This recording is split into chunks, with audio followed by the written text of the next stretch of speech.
Dawn is a brand new map by the designers here at the Coalition, and we're really excited to bring it to Gears fans. It's a really fantastically rich map.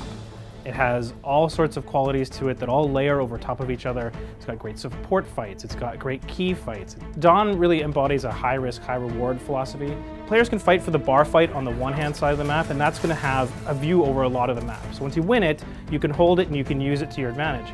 But the cover on the other side of it is linked in such a way that players that have great movement can actually get by while only exposing themselves a little bit to the torque that's above them.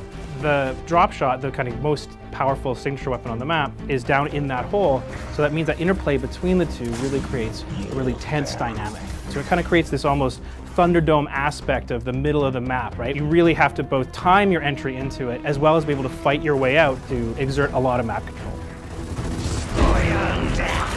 In addition to providing a really rich gameplay experience, Dawn has a really rich visual experience. It's set in this mountain pass where the outsiders have found this old giant COG mining facility, and they've retrofitted it with a living space. They're really trying to reclaim by finding a place that's sheltered from the winds, as well as any other threats that might come their way.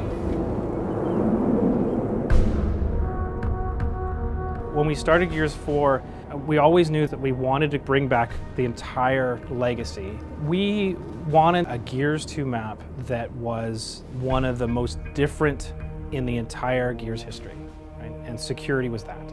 Gears 2 maps are some of the hardest to bring forward to Gears 4. The modes in Gears 2 were very different than Gears 4, so we had to make sure that every map that we built played really well with all of the modes, so that meant re-examining every corner of the map.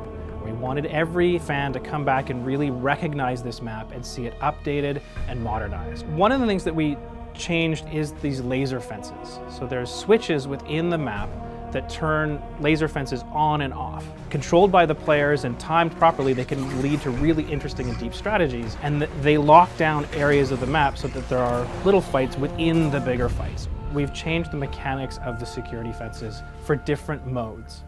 And for the classic modes like Execution and TDM, it'll be pretty much the same as it was inside Gears 2. However, for Horde and for Escalation for King of the Hill, we've made tweaks so that it plays really well in each of those modes.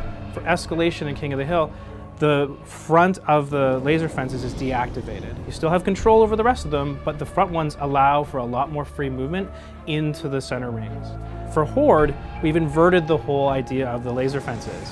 What that means is that when you're being attacked, you have control when they go on instead of being able to control when they go off. And that gives players a whole nother layer of strategy when they're playing Horde. The map is a very personal map.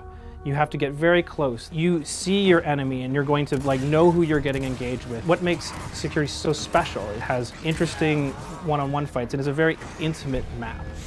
Security in Gears 4 is a really lavish gold depository. In addition to the big ostentation set pieces that we've got in there, there's also little tiny details like security cameras and little embedded stories.